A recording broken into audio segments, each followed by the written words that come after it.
Hi, this is Glenn Mitchell. I am the Senior Lighting Specialist for Voss Lighting. I've been with Voss for the last 8 years. I want to say thank you to the team of members for your participation in the conference, and also want to say thank you to the officers and volunteers that helped make this conference a success. Today, I'm going to be talking to you about parking lot lighting and how technology can help you achieve greater energy savings and extend the life of your fixtures. First thing, do you want to replace your fixture or do you want to retrofit your lamp? We're going to talk a little bit about the differences between the two. The first major difference between a fixture replacement and a retrofit is the optics. The LED fixture is designed with optics on the lenses that help distribute the light much better than a retrofit lamp. You're going to see later on where I'll show you a distribution of a retrofit lamp and how centralized it is in the parking lot. One of the advantages to a fixture is that you can reduce fixtures. With better optics, you can spread the light out further, and when doing that, you can reduce the number of heads on a pole. In a retrofit lamp, it's only a one-for-one replacement. In a fixture, you can dim the fixture, you can control the fixture, and we'll talk a little bit more about that later. In a retrofit lamp, it's not dimmable at all. With a fixture, you get a longer life. Obviously, with a retrofit, you're going to get a shorter life, about 50,000 hours, where a fixture can be upwards of 100,000 hours. And when you look at the total cost of ownership of a fixture compared to a retrofit, you'll probably be surprised at how much you can actually save by going to a fixture. This slide, let me ask you a quick question. How many of you have seen a photometric layout? Just curiosity there. We find that a lot of people haven't seen these before, and we're going to just talk briefly about them. This is a depiction of a parking lot with a 250 watt metal halide. And if you can see the numbers, maybe not, you're going to see that centralized around the pole, you're going to have higher, what are called foot candles, which is the measurement of the light on the ground. And you're going to find that around that pole, you're going to have a higher level, and then it tends to fade out as you get further and further away from the pole. And this is a digital picture of kind of what your current parking lot would look like with a metal halide. And it just kind of gives a nice view of what you can expect on your current lighting. This slide is an LED replacement fixture. So what we're going to be doing here is, if you look around the pole, each pole, you're going to see lower light levels than you do on the metal halide fixture, but you also have an increased number as you get away from the pole a little further. You're going to see that those light levels start to stay more consistent. And when you bring it up into a digital view, you're going to see just how well your parking lot is evenly lit. That's one of the main things that we want to do in a fixture is we want your parking lot to be an even level of light. We don't want any dark spots. Bad guys tend to hide in dark spots. So we want to eliminate those. We want to provide a good, consistent light level. And we also want to avoid like high glare bomb spots.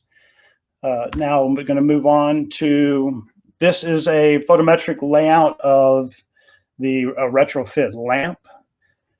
So the first thing to consider when you do a retrofit lamp is, yeah, it's great. You bypass the ballast, goes right into your fixture. That's great. It's affordable. But what it changes is that fixture, it was originally made for a metal halide lamp. So 360 light, using optics to distribute the light a little bit better. And when you get into a retrofit lamp, you're going to find that what it does, it just puts a glare bomb on the just around the pole. There's very poor distribution. And so if you can see in this photometric layout, you're going to see numbers that are high around the pole, and then they drop off dramatically as you move away from the pole. It's even worse than what you find in your metal halide lamps at times. I'll switch to the digital view, so you can see just how this retrofit lamp creates hot spots. You're going to get real bright around the fixture, and it's going to, you're going to look at it, that's bright, right? But what it does is, in between the poles, it's going to create a lot of dark spots. And anytime you know how your eyes work, when you're looking at something bright and then you move into an area that's a little darker, it's harder to see. And so that creates shadows, creates dark spots. It just doesn't really provide a good quality light. And then we'll look at next slide. We're going to kind of show you the comparison between a 250 watt metal halide and the LED fixture. And you can see there just how well the parking lot is lit compared to a metal halide. And then we'll compare the metal halide to the retrofit. You'll notice the hot spots are even brighter around the pole, but that makes the dark spots even darker. And I'll switch back just so you can see the difference between, if you'll focus on the right side, you'll see the difference between the LED and the retrofit lamp.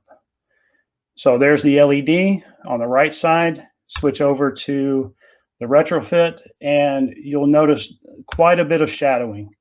And in this case, you want your customers to feel safe. Your teachers, your students, after a ball game, having these dark spots provides an atmosphere that doesn't make people feel safe at times.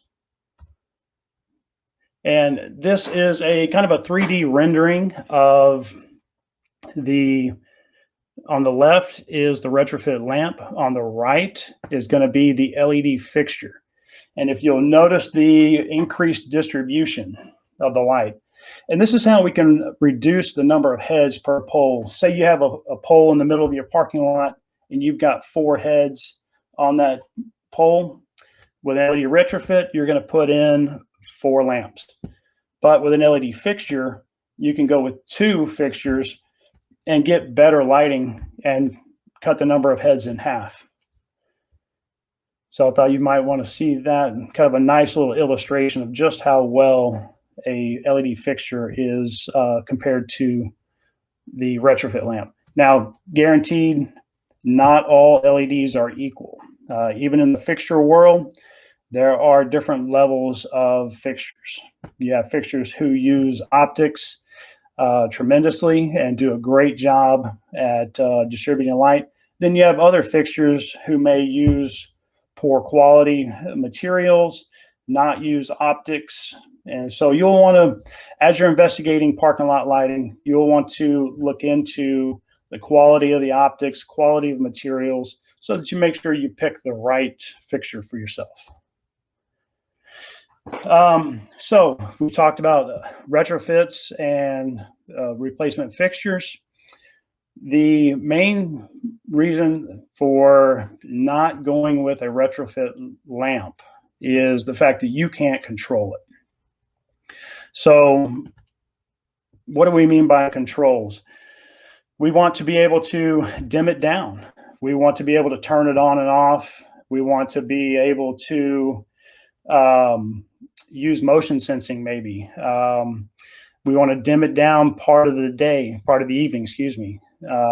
We want to just be able to do things that would increase the amount of energy that we can save, and by controlling a fixture, you can also increase the life of the fixture. There are 4 basic types of controls. The first one, it's simple, just a photocell and a time clock.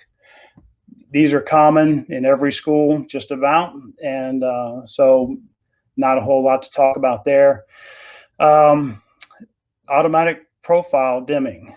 we'll move into in coming slides. We'll talk about that. And there's infrared motion response and circuit-based and wireless gateways. Photocells and time clocks, they're simple and affordable. Newer time clocks now are astronomic. They know like where you're at in what part of the country you're in, what time zone you're in. And there's also switching for daylight savings times. And each one of you know that your engineers don't like to have to go and change all the time clocks twice a year. The biggest disadvantage to this is you're just limited to on off only. Automatic profile dimming. This is a electronic component that is installed into a fixture. It provides flexibility towards energy saving goals while optimizing light levels during specific dark hours.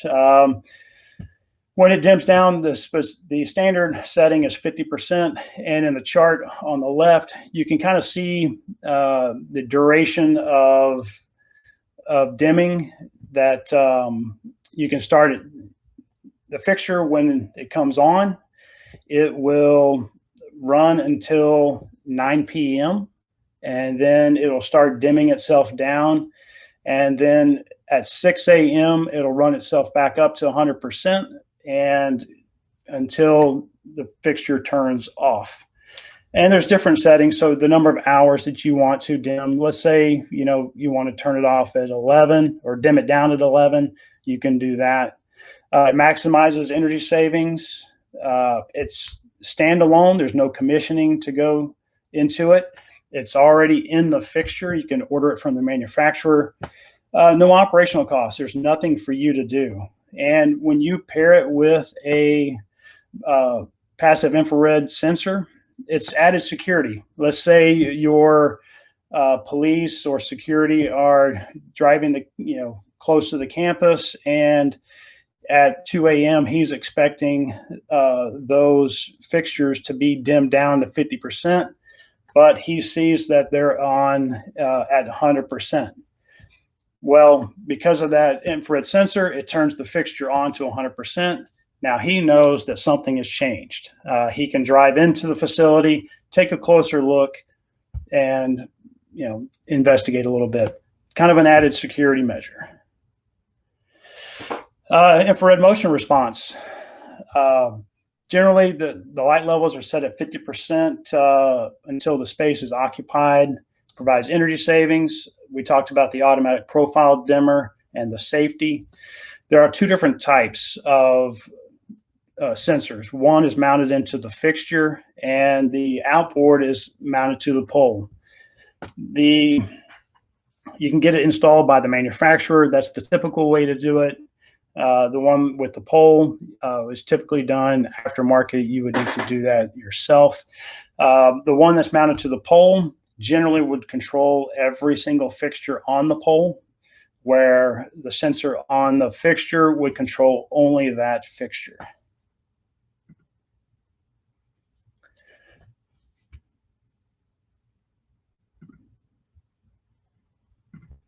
Okay, circuit-based and wireless gateways. It's added controllability by grouping fixtures together. A circuit-based gateway is actually installed in the electrical room where your circuits are, and it uses circuit-based controllers to communicate with fixtures over the existing wires, issues commands to them to come on, dim down, etc. You can also tie into the internet, and you can be able to control it using an iPad or a computer. It's a way to control your fixtures by controlling the electricity. It doesn't do anything directly to the fixture itself. It just basically controls the amount of wattage going to the fixture. Wireless. Wireless is, over the last couple of years, has really increased in the technology. It uses a gateway and centralizes the controls of all the fixtures. Uses a wireless mesh network. That's something that many of you may not know about. The fixtures communicate each to another, and that's how they can link all the fixtures in your parking lot together. And it can be controlled through the internet. It can be controlled, through a tablet or a PC. The benefit to the wireless gateway is where the circuit-based is controlling all the fixtures on that circuit. So if you have half your poles on one circuit and half of your other poles on another circuit, it controls all those fixtures together in one group. So you have two circuits, two groups, where wirelessly you can control each individual fixture. And we'll get into that in a little bit. So circuit-based, you can group, like I said, you can group all of the luminaires together. You can create scenes, custom levels. You can trigger scenes based on the calendar or event. So let's say you want to schedule, every Friday night, you've got a football game or a basketball game on Tuesday. You can create schedules for yourself so that if your lights need to stay on a little longer on a certain night, then you can schedule that, and you can control it by a PC or tablet, as previously mentioned. You can also add a sensor override, which would basically turn all of the lighting on as however you set it up. In the wireless area, we talked about the mesh network. There's no wiring, no communication no cords to be run, anything like that, nothing to be done to the wiring. It communicates wirelessly, and you can do things such as monitor the status. You can log on to your account, monitor your status of all your lights, get email alerts if a fixture fails, which is great, because if you want your engineer to know, if a light's out, he can get an email for it. Remote fixture control, you can dim down, you can turn on and off any fixture individually. You can also group them together. So let's say you wanted to light, for half the night, you wanted to light up every other pole and turn the other ones off. Anything you want to do, you can get detailed usage reports, occupancy reports. Now, that's something that's interesting. If you're going to be adding in motion response to it, it can determine when somebody comes into the space, and it can tell you that, hey, this fixture came on and was triggered by an infrared sensor. One of the best things about going wireless is it is scalable. Under certain brands, you can scale it up to do the entire building. So you want a school that you can start in the parking lot. If you start in the school, these controls will communicate to each other, and then you can scale it up as you need. It's also BAS compatible. So depending on the type of building automated system you have, the wireless system can communicate with that, and you can control it through your BAS system. And something that's new that I haven't put on here is they have, some manufacturers have put in what's called, is now Bluetooth enabled.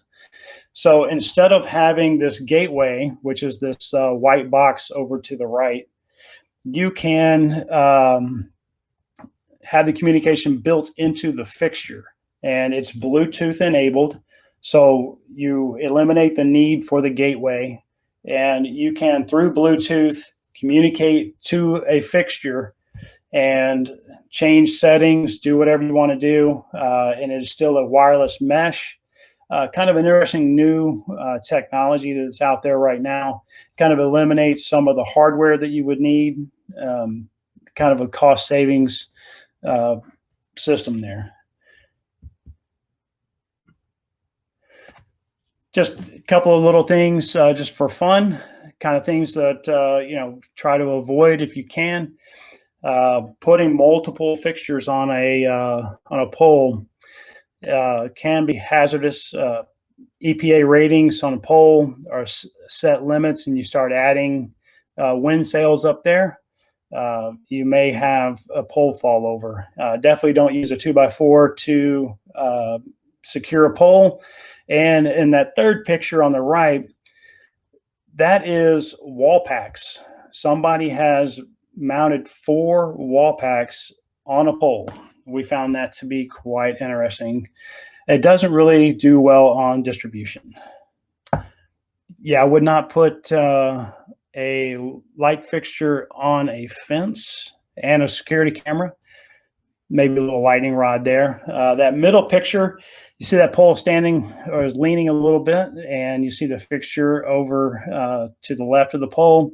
We came back later, and guess what? The pole fell over. So we want to just be careful when you add things to poles. The pole is rated for a certain EPA wind rating, and you start adding weight and things that change that wind rating on a pole, you could cause serious damage. I want to thank everyone for your time and attention. At this point, we're going to take questions.